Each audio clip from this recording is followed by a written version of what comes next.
All right, let's get right into it. Welcome to this explainer. Today, we're looking at what is arguably the ultimate 90s rock redemption story. We're talking about a band that sold millions of records, completely defined the sound of a decade, and yet had to fight tooth and nail for literally every ounce of critical respect they ever got. Today, we are decoding the legacy of Stone Temple Pilots. To really grasp the bizarre situation Stone Temple Pilots, or STP, found themselves in, we have to travel back to January 1994. Rolling Stone magazine just published their annual polls, and this absolutely incredible contradiction happened. The critics overwhelmingly voted STP the worst new band. But the readers' poll, the fans, they overwhelmingly voted them the best new band. I mean, how does that even happen? How could a group be simultaneously loathed by the musical gatekeepers, but so deeply loved by the actual fans? Well, the answer to that question really starts with a massive number. 8 million. We're talking 8 times platinum. That is exactly how many copies their 1992 debut album, Core, sold in the United States alone.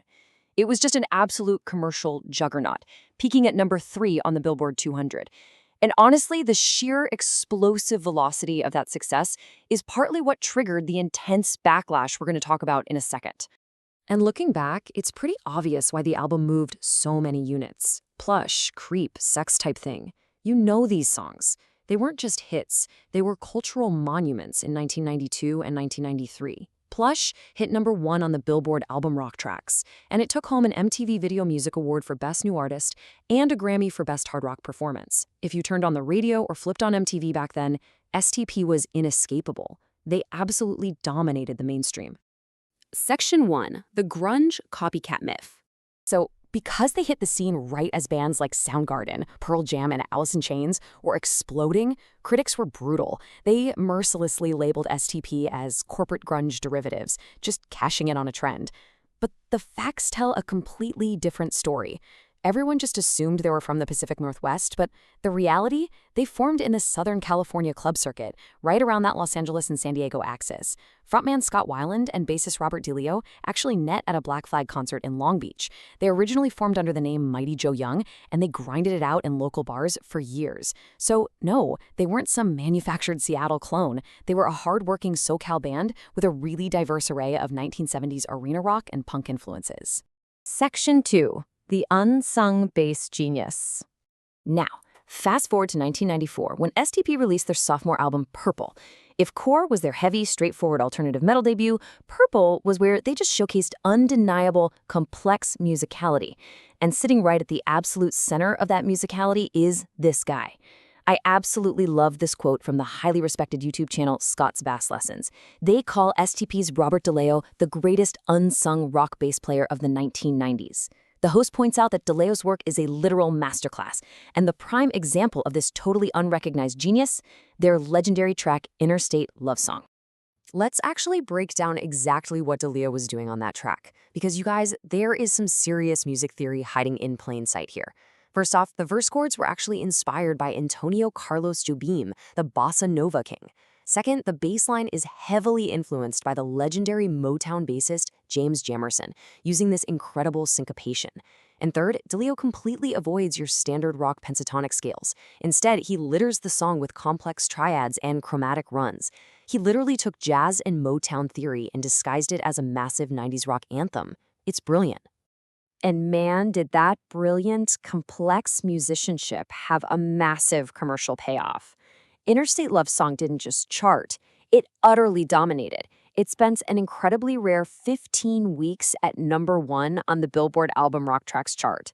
It proved once and for all that STP wasn't just some heavy riff band. They had incredibly sophisticated songcraft that resonated with millions of people. Section 3. A radical sonic departure. By 1996, they released their third album, Tiny Music: Songs from the Vatican Gift Shop. And honestly, it was astonishing. They completely severed any remaining ties to that grunge label. They traded the heavy alt metal of 1992 for a record heavily influenced by psychedelic lounge, glitz, and 60s pop. I mean, we're talking about a rock album that features elevator jazz, bossa nova, harpsichords, and vibraphones. They actively challenged themselves to use the margins of space rather than just, punching a hole in the wall with pure volume. And the recording process itself was totally unconventional too. Working with producer Brendan O'Brien, they rented out a ranch house in Santa Barbara, mostly to try and keep Scott Weiland out of trouble.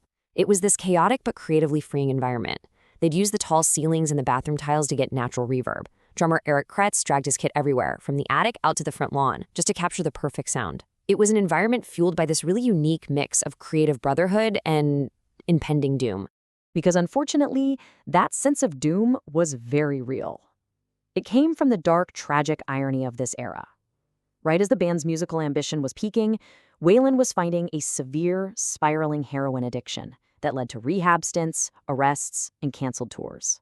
This lyric right here, from the mega hit Trippin' on a Hole in a Paper Heart, perfectly captures his defiant but pained state of mind. I'm not myself, but I'm not dead, and I'm not for sale. He was openly singing about his demons, creating what was basically a gorgeous, glamorous car crash of an album. Section 4, Tragic Peaks and Legacy. Tragically, Weiland's struggles with addiction continued right up until his untimely death in 2015. But in the decades since their initial explosion onto the scene, the critical narrative surrounding Stone Temple Pilots has drastically shifted. Even peers who were initially skeptical, like Billy Corgan of the Smashing Pumpkins, completely reevaluated them. Years later, Corgan championed Tiny Music as a wizardly mix of glam and post-punk, and he flat-out stated that Scott Weiland's voice was right on par with generational talents like Kurt Cobain and Lane Staley. History has basically proven that those fans in 1994, they were right all along. So here's what I want to leave you with today. When you look at the sheer music theory and complexity of Robert DeLeo's bass lines, the massive sonic evolution from core all the way to Tiny Music, and Scott Weiland's undeniable vocal charisma, were Stone Temple Pilots actually the most misunderstood musical geniuses of the 1990s? They survived that brutal early criticism not by changing to please the critics, but by proving their undeniable, immense talent.